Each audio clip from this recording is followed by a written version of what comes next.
Assalamualaikum warahmatullahi wabarakatuh. Bismillahirrahmanirrahim. Alhamdulillahirabbil alamin. Wa bihi nasta'inu ala umuri dunya waddin wa ala alihi wa ashabihi ajmain. Amma ba'du.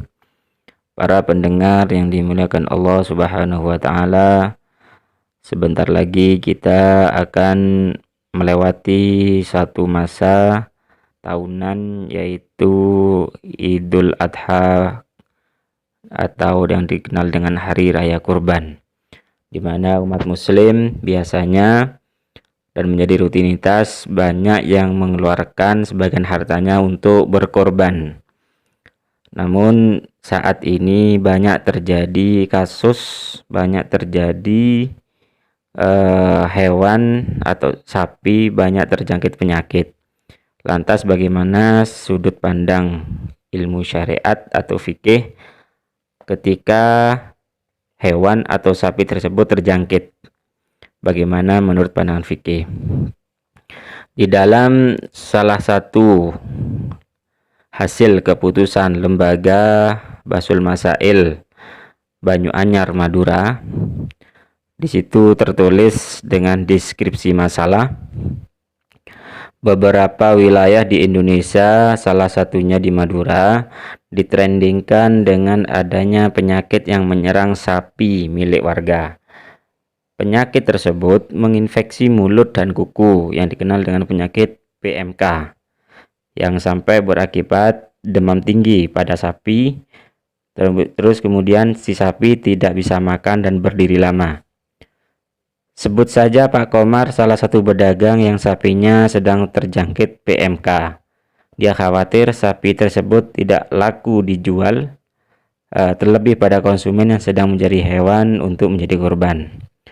Pertanyaannya, bagaimana pandangan fikih tentang berkurban dengan sapi yang terjangkit penyakit tersebut atau penyakit PMK? Yang kedua, bagaimana ketika sapi tersebut sudah terlanjur ditakyin atau ditentukan sebagai hewan kurban? Apakah masih bisa untuk dibuat kurban? Jawabannya, pertanyaan pertama, bagaimana pandangan fikih tentang berkorban dengan sapi yang terjangkit PMK? Jawabannya, tidak cukup atau tidak boleh, karena tidak memenuhi syarat hewan kurban, yakni selamat dari penyakit atau cacat yang bisa mengurangi kadar daging atau bagian yang bisa dimakan. Jadi menurut hasil Basul Masail, hewan atau sapi yang terkena penyakit PMK, penyakit kulit dan kuku, itu tidak layak untuk dijadikan hewan kurban.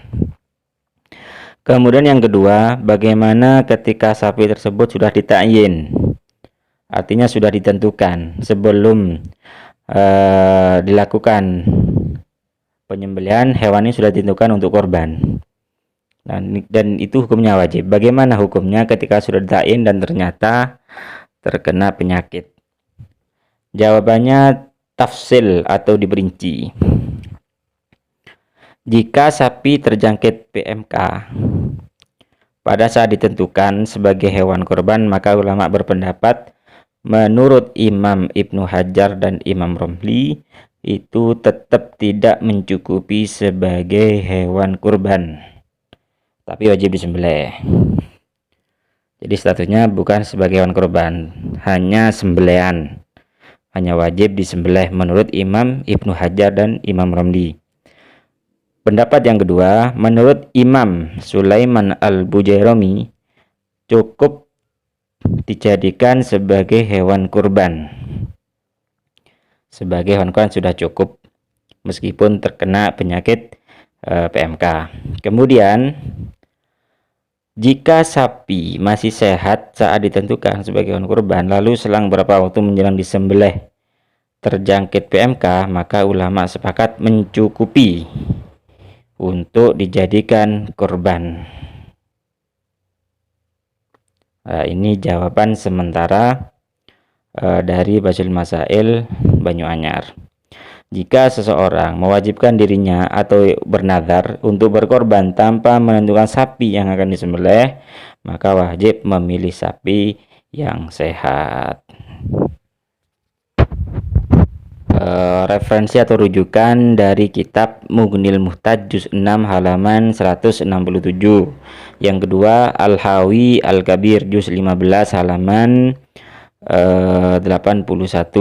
Yang ketiga Al-Bujairami ala Syahril Minhaj juz 4 halaman 296. Yang keempat Al-Bujairami ala Khatib juz 5 halaman 243 sampai 244. Yang kelima kitab I'anatut Talibin juz 3 halaman 333 sampai 334.